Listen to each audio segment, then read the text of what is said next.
The visas being granted yesterday was just so wonderful. It was a wonderful morning when I picked up those visas. My name is Sean McFessel, and 3 of my friends are currently being held in a Evin prison in Iran. My friends and I were living in Damascus, studying Arabic. Shane was doing a little journalism, Sarah was teaching English, and Josh had just arrived.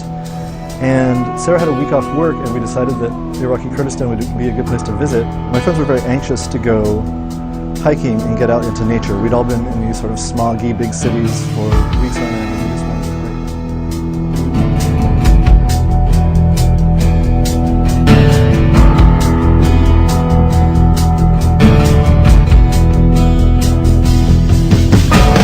Roll out the drums, roll out the drums, roll out the drums of war.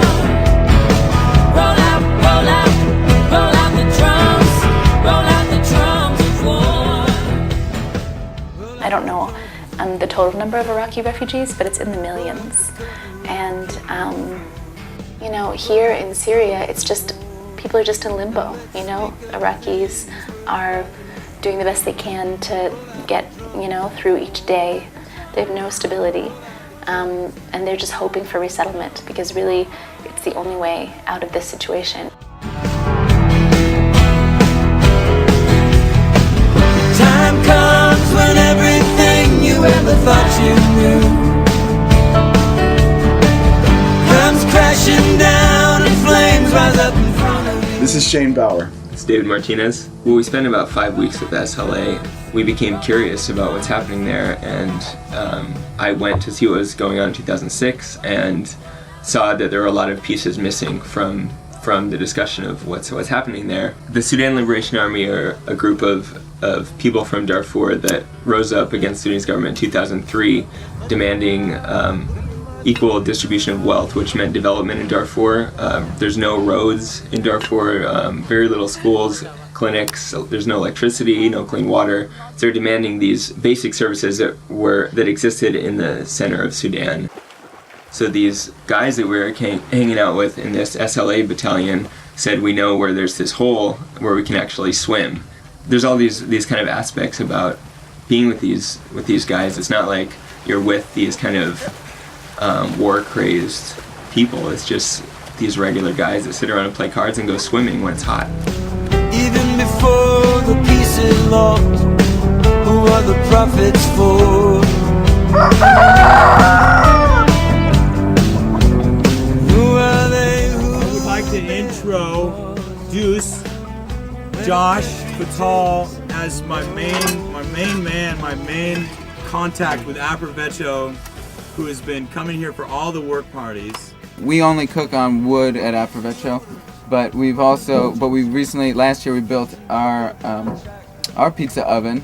The main thing when you're cooking pizza or cooking bread, when you have the radiant heat from the bricks, when you're cooking on the brick hearth oven, you will it comes out different, and it comes out like the bread you had for lunch.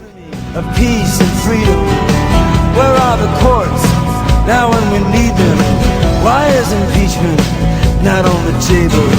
We better stop them while You know, I'm sure they also think of the millions of people around the world that are not able to get out of prison, that have no advocacy, that have no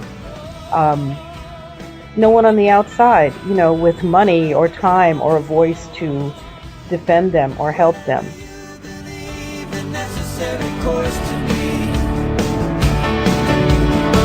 Depends on who you trust to identify the enemy who took this country to war.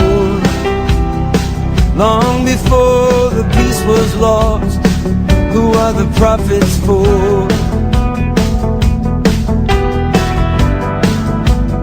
Who are they who bear the cause?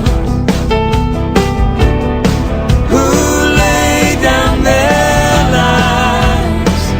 Who will live with the sacrifice of our best and brightest hopes?